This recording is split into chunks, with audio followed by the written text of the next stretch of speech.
Ito nga ang naging order namin ni partner na salmon avocado at katsu salmon roll.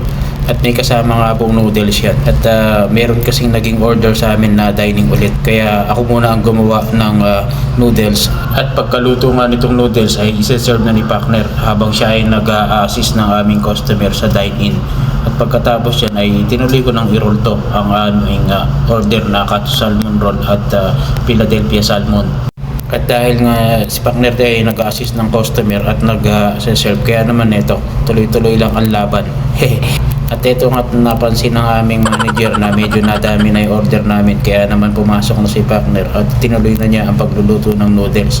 At habang ginagawa ko naman to ang aming dalawang sushi na order. At pagkatapos nga niyan mga bossing ay nasundan pa nga ako ng order ulit ng noodles ulit at ng another sushi na for dine-in.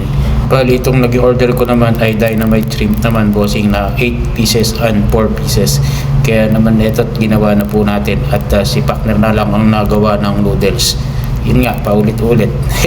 At pagkatapos yan, siyempre, pinagro-roll na natin at pinaglalagyan ng toppings para ma-serve na po natin sa ating customer. Yun lang, salamat. Love you all.